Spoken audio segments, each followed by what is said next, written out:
1996. And the whole idea behind the war was the fact that my ethnic group called the Banyamulenge uh, was being persecuted, discriminated against, and we are still discriminated against until now. So it's been, decades, many decades, going through that persecution by our own government using our neighbors. Mm. So trying to, according to, those who fight us, trying to get us out of the country. They believe that we don't belong there. Right. Just they think that we look different. We speak different languages. We probably have different cultures, even though we are all Africans. But again, it's all about war. It's all about hate. Yep. It's all about just hating us for who we are. Welcome to the Audacious Living Podcast, hosted by my man, Audley Stephenson, the Odd Man. Greetings and salutations. Welcome to the Audacious Living Podcast, where our ongoing goal is to inspire and empower our listeners to live their best audacious lives ever. I'm totally thrilled to have you join us here today and appreciate each and every one of you for taking time out of your day to be with us. Now, just like a phoenix who rises from its own ashes, our guest today has had a journey that is simply remarkable. Moving from starting at a refugee camp to becoming a successful police officer in Abilene, Texas. And his story exemplifies the power of taking action and creating a new life from challenging circumstances. It's a testament to the resilience, determination, and inspiration that can lead to great success, no matter the obstacles. Fidele Sebahizi is a remarkable individual who has overcome tremendous challenges and turned his life around through sheer determination and hard work. His story is one of courage, strength, and the unwavering pursuit of a better life against the odds. Fidele's journey from a refugee camp in Africa to becoming a successful police officer in Abilene, Texas is an incredibly relevant to today's episode.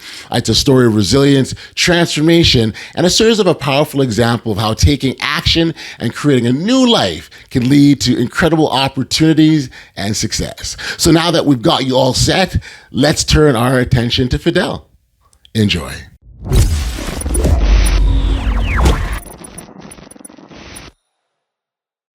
Hey, Fidele, thank you for joining me here today on the Audacious Living Podcast. I appreciate you taking the time to be here, my friend. Yes, sir. Thanks so much for having me.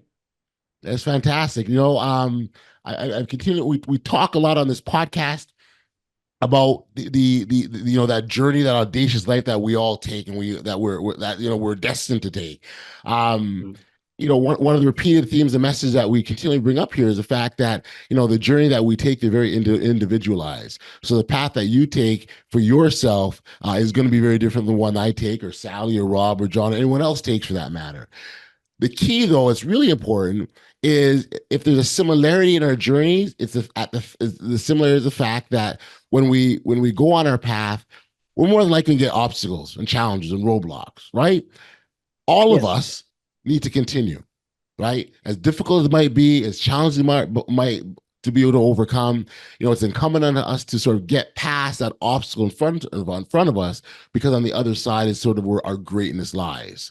And so, you certainly have your own journey that you had to endure to get to the point which you're at. I know you've got a book, and we'll talk about that in more greater depth.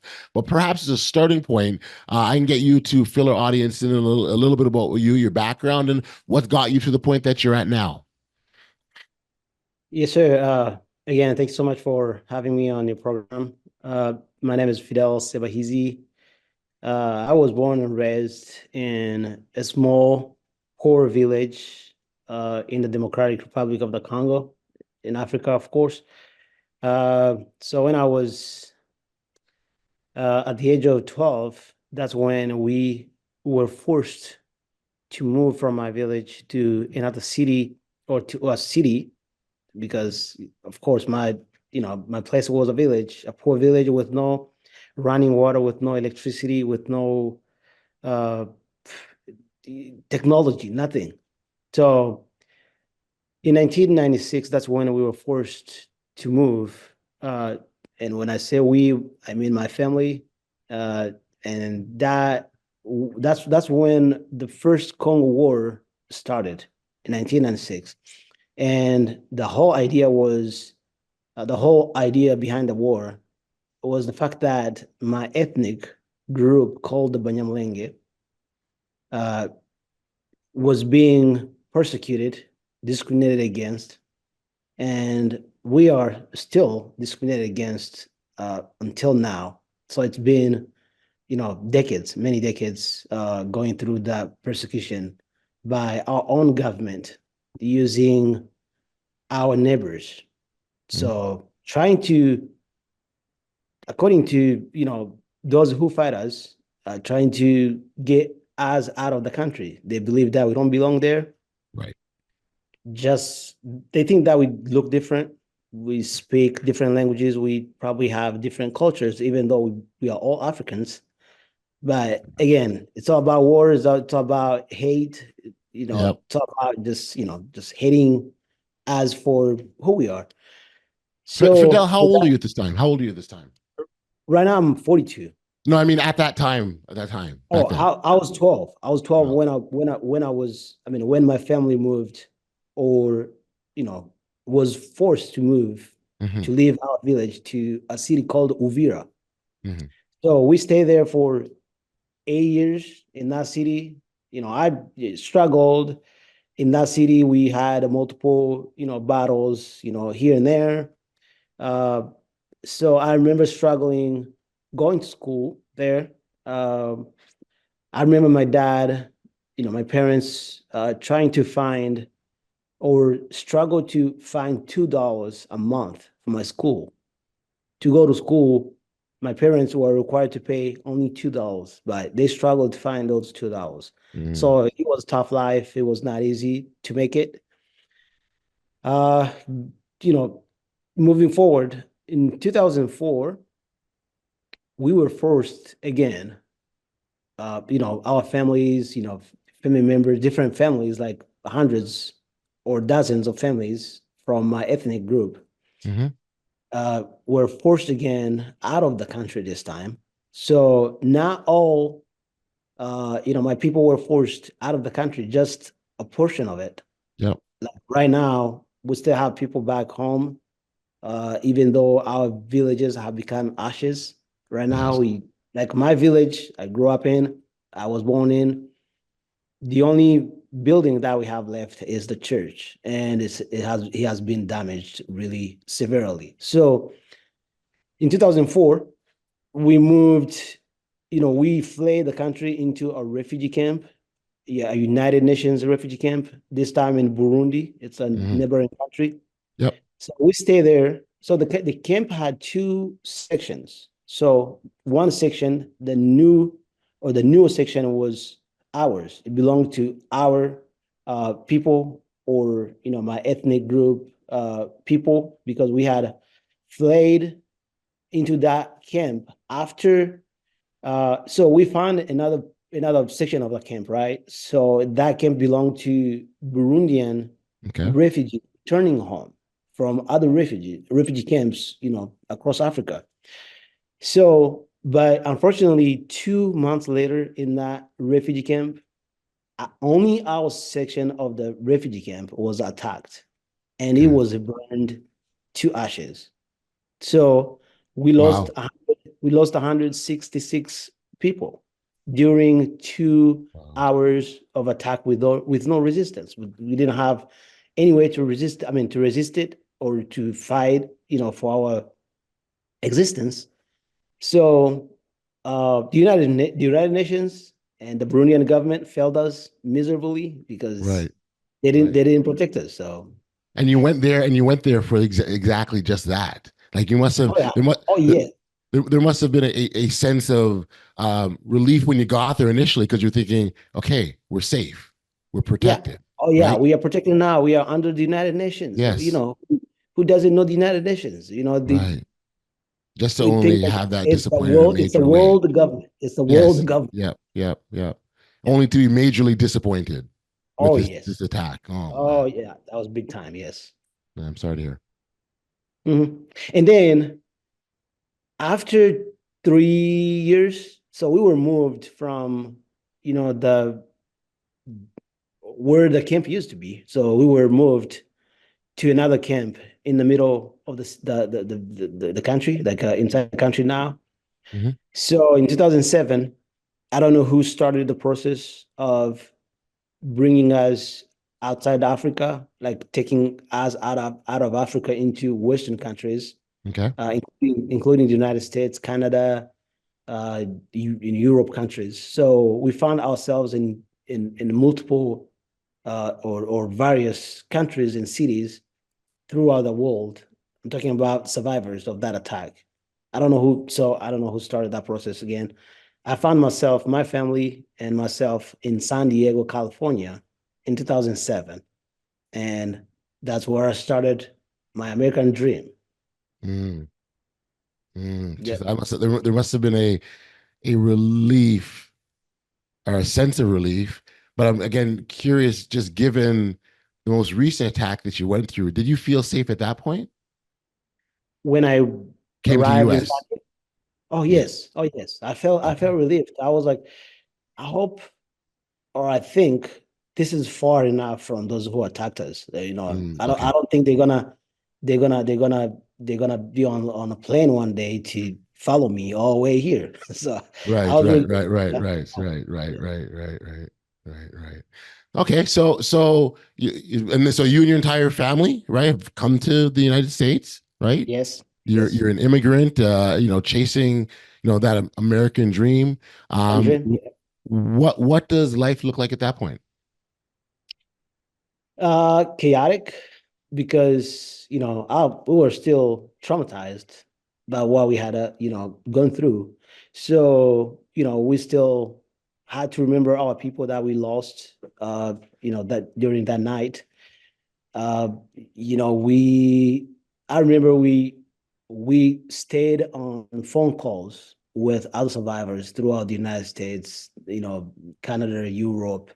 We kept in touch, and I remember spending all night just being on the phone talking about, how things are, how are you, what did you get? Because Right, we were very curious when, coming to United States from nowhere, from surviving that attack. We were wondering, what are we gonna get? What's gonna right, happen? This is United States. Somebody like me from Africa. What am I going to get? Who is bringing me here? What they're right. gonna give me. So we were very curious to find out Sure. what we're going to get. And, we kept, talking to each other, finding out, what did you see? What did you find? What do you have now? I have a computer. Mm, I have, I have a bed. I have this type of bed. Oh man, it was crazy. So wow. it was it was very fascinating. Wonderful, wonderful. And so life begins. You're educated here. You're living here. Um, I'm gonna fast forward a little bit because you eventually joined the police force in it's Abilene, Texas. Yes, that's right. Was that a dream or goal? How did you end there? Why the police? Right. So I lived in San Diego for 8 years. Hmm. I went to school. I started my college studies there because I started fulfilling my dreams, my failed dreams, my Okay. unfulfilled dreams and hopes from back home by going back to Mm. school. I came to the United States with a high school diploma. So I went straight. So I took ESL classes first to make sure that I was ready, to go to college. Uh, so in 2015, that's when I moved to Abilene, Texas. Hmm. And the reason behind that was San Diego was getting, very expensive for myself and the entire family. So I decided to move to somewhere that I could afford, the livelihood, living, Yeah. the living style. So I decided to come to Abilene because my brother had already been in Abilene. So I did not want to go somewhere else to be away from, my family, from siblings. So I decided to join him here in Abilene. 2015, towards the end of it, I joined the Texas Department of Criminal Justice Okay. as a correctional officer working inside prison walls. After 1 year and probably 2 months, I was like, I don't think this is where I should be. I don't think this is where I need to, stay and Hmm. work. I didn't like the environment, but at the Hmm. same time, I thought I was not going, or I was not getting enough experience that I needed, because I was like, I think I'm gonna do something better than this. Right. Not that I despise, people who work there, but you know, we are humans. We always try to better ourselves, right? Every time. Yes. So in 2017, that's when I put in my application with the Abilene Police Department. I got in for the first try, and 2017 January. No, I applied in 2016. So because the application process, background check, all this stuff, all these Hmm. steps took about probably 9 or 10 months. So in January 2017, that's when I started my academy. And I Gotcha. graduated in July and did my second phase for, other 4 months. And now I'm still active right now. Mm. Yeah. But your education didn't stop there because you went on to get yourself a PhD and now you're a doctor. Oh yeah, oh yeah. So as I said, when I came to the United States, I was like, I'm gonna go to school. I'm gonna study. I'm gonna make sure that I don't have any debt. Like not going to school. I was like, I have all these opportunities in front of me. Hmm. I need to utilize them. I need to make sure that I take advantage of them. So I, while working for the Abilene Police Department as a police officer, I continued with my education. I got my bachelor's degree in creative writing, Hmm. and I got my master's degree in criminal justice. And last May of this year, that's when I got my PhD in criminal justice. Congratulations. Yes, sir. Thanks so Congratulations. much. It's a powerful story. Um, Being on the police force, yeah, wondering about maybe if there are any experiences or lessons that you could share about like being on the force or being part of the police. Oh yes, it's a tough job. It's not easy. So what I've found out is that it's not easy being a police officer itself, Hmm. but being a police officer with a heavy accent like myself, Mm. it's really hard. It's a struggle because I remember when I started, you know, my heavy accent, Yeah. people in dispatch, just communicating with them on a radio, what I had and stuff like that.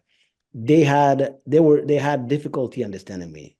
They Yeah. had difficulty, getting my message, getting what I was Mhm. telling them. Right.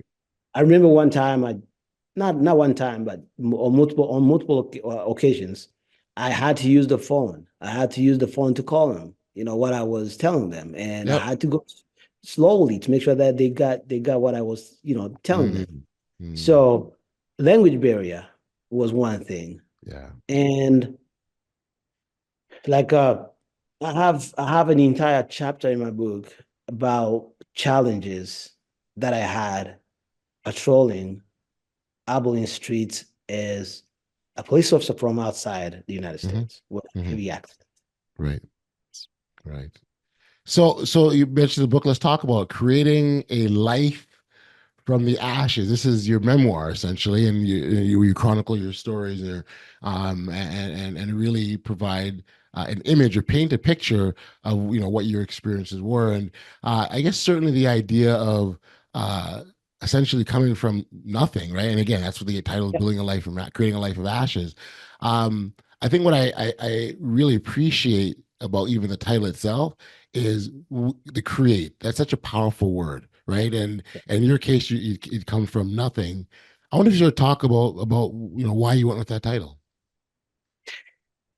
That's right. So uh this is not what this was not the initial title that I came up with. Okay. So I remember my initial title had some words like struggle to success and something like that. Hmm. So when I went through the editing process, my editor, after reading the entire book, after editing it for, you know, she went through it like at least 3 times. So she came up with this idea. She was like, I don't think, from struggle to success is powerful enough. Mm. Why don't we call it creating a life from the ashes? Because you came from nowhere. You started your life from nothing. After losing 166 people in refugee camp within 2 hours, and Yeah. after the refugee camp, became the ashes. Even in the book, you talk about your villages becoming ashes right now as we speak. I think this title is gonna fit more than just from struggle to success. Right. After you know think about it, I was like, I think so. This is very powerful. It's more powerful than the previous title. That's Mm. how that's how I decided to go with this. Got you. Got you. Yes. Can you sort of talk about sort of the key themes, or maybe better yet, if you could sort of talk about, wait, what is it you want people to walk away with when they finish reading the book? I want people to uh, get inspired. And by getting inspired, it's not just getting inspired and stay there or not do anything about it. I want people to get inspired and take action, because what I have realized is that a lot of people, including myself, Hmm. we are, I don't think if this is the right way of saying it. I don't think if we are made to be lazy. That's probably Right. not the right way of saying it. But my point is, it's easy to be lazy. It's easy to just sleep in all day, all morning, right? It's just natural. It feels that way.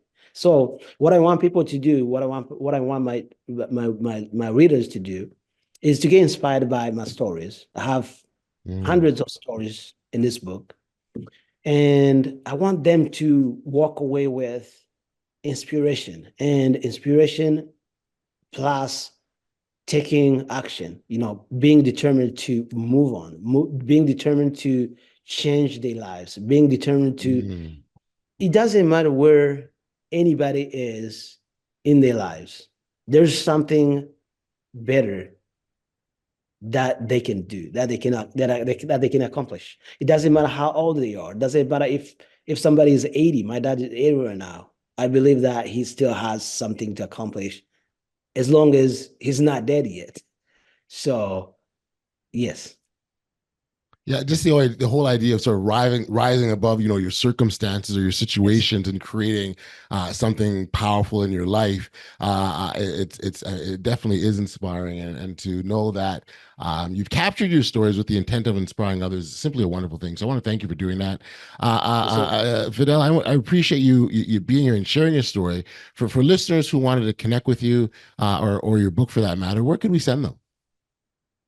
So I have a book website. It's called Creating a Life from the Ashes.com. Uh, so when you go to that website, there's a contact form. Hmm. There's even what I call a companion worksheet that they can download for free. Uh, it's there. It's like has probably 13 pages. Yeah. So, just reflections, think about, where Beautiful. you are and how to move on, how to move forward, with your life. And then there's a link to the website, page of my Yep. book. Hmm. Yes. So from that website, from my book website, they can contact me from there and they can access the book on Amazon from there. Amazing, amazing. Well, I want first and foremost want to congratulate you on and capturing your stories via this memoir, and then being able to share that with others is it's a wonderful thing. And so, congratulations on that. Yes, The sir. journey that you took to get to the place that you're at, it was certainly a long one, Yes, but sir. an important one to go through. And you did that. You successfully have done that, and now you're absolutely, without question in my mind, that you are inspiring others to do great, great, great, great things. And so, Yes, again, sir. congratulations on both front, and thank you for being a guest today here on the Audacious Living Podcast. It's very, very much appreciated. And then Fidele, Dr. Fidele, I wish you all the best. Yes, sir. Thanks so much for having me. Thank you so much. You have a good day. You too.